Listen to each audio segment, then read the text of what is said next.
9월 25일 주일 오늘 하나님의 말씀은 고린도후서 2장 말씀입니다. 현재까지 바울 사도는 고린도 교회를 2번 방문했습니다. 처음에는 복음의 씨앗을 뿌리기 위함이었고 두 번째는 거짓 교사들로 말미암아 생긴 여러 가지 문제들을 해결하기 위함이었습니다. 17절 말씀. 우리는 수많은 사람들처럼 하나님의 말씀을 혼잡하게 하지 아니하고 곧 순전함으로 하나님께 받은 것 같이 하나님 앞에서와 그리스도 안에서 말하노라. 사도 바울은 하나님의 말씀을 전하면서 결코 물질을 바라지도 않았고 취하지도 않았습니다.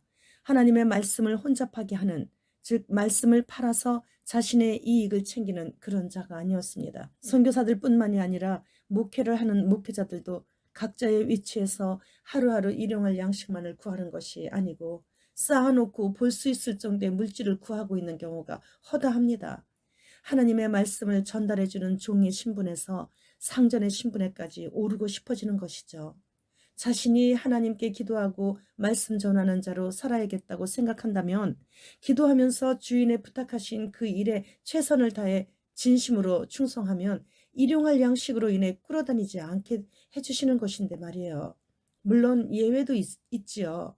그 예외인 그 종은 하나님께서 더 귀하게 또 다른 용도로 사용하셔서 더 큰 영광을 받으시기 위함일 수 있습니다.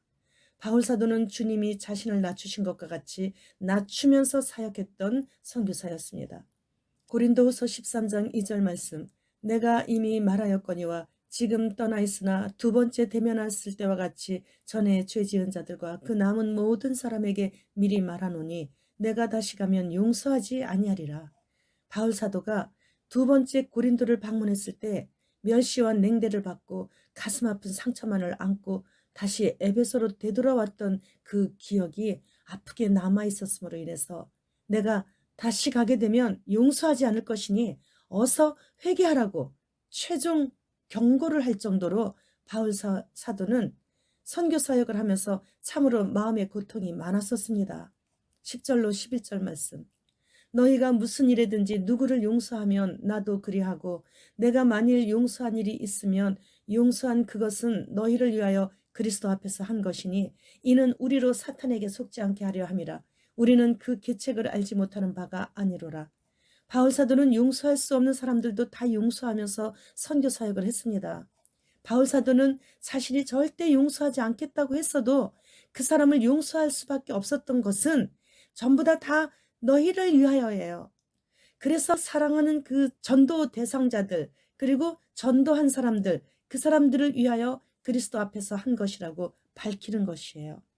예수님이 십자가를 지시고 골고다 언덕길을 오르실 때 늘 금식하시고 밤을 지새어 기도하시느라고 33세의 청년임에도 불구하고 가다가 쓰러지고를 반복하게 되어 로마 군사가 지나가는 건장한 구레네 시몬을 불러서 그 저주의 십자가를 대신 지고 가라는 그 명령에 따라서 어쩔 수 없이 그 십자가를 지고 가면서 얼마나 구레네 시몬이 예수님을 쏘아보며 눈을 흘겼을까요?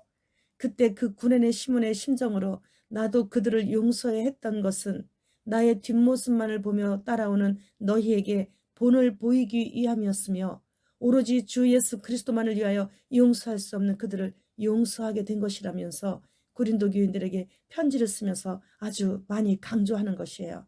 내게 잘못한 사람, 나를 힘들게 하는 사람이 있을 때 내 옆에 신앙이 아직 어린 지체에게 본을 보여주기 위해서 예수 그리스도 앞에서 할 수 있는 그 신앙이 되어야 한다는 말씀이시죠. 그런데 나의 아는 사람들 중에서 용서를 예수님처럼 따라하는 그 한 사람을 제가 알고 있는데요. 그는 어린 나이에 외국에 나가서 공부를 하게 되었을 때 자신을 맡아서 가르쳐 주시고 길러주시는 그 분에게 엄청난 학대를 당했습니다.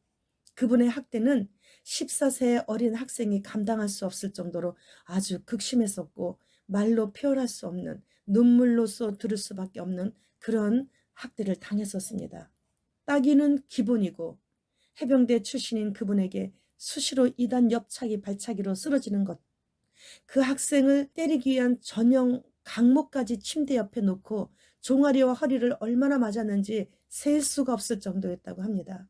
그런데도 그는 3년간 그 고통을 겪고 이제 그에게서 옮겨진 후 다른 곳에서 나머지 1년 동안 학교를 다니게 되었는데 졸업하면서 그동안 용돈에서 떼어내 따로 구별해 넣었던 11조 헌금을 그분을 찾아가서 그분 교회에 11조 헌금을 드리고 그동안 감사했다고 저는 이제 한국으로 돌아갑니다 라고 인사하고 왔다는 거예요. 그리고 나라를 옮겨서 이제 고등학교는 중국에서 다니게 되는데 기숙사에서 밤 12시에 두 명의 그 술 취한 학생들로부터 이유 없이 끌려나가서 얼굴만 집중적으로 3시간을 맞아서 예수 영화에 나오는 예수님의 그 찢기고 부은 얼굴보다 더 엉망이 되어서 학교에서 그 두 아이를 퇴학 처리를 하게 되었다는 거예요.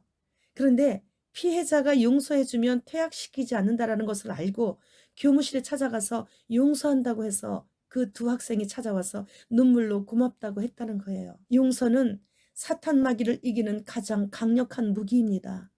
이 학생은 이제 40이 다 되어가는 한 가장으로 아내와 두 딸과 어릴 때 평생 소원이었던 맛있는 거 실컷 먹으면서 아주 행복하게 잘 살고 있습니다.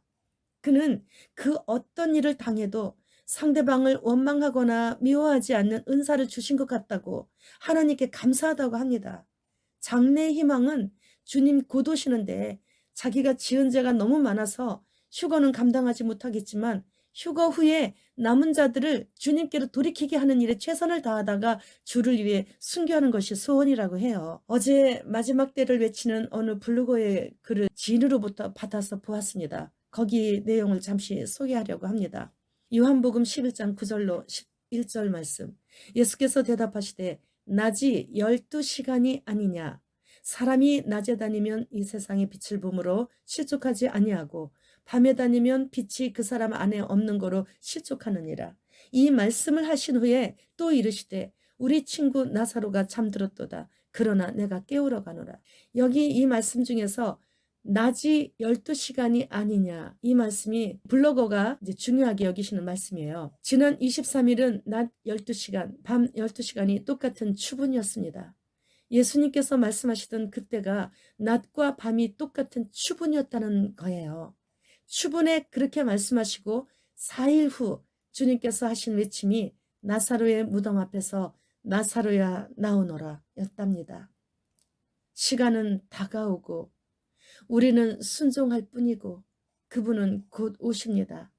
마태복음 25장 21절 말씀. 그 주인이 이르되 잘하였도다. 착하고 충성된 종아.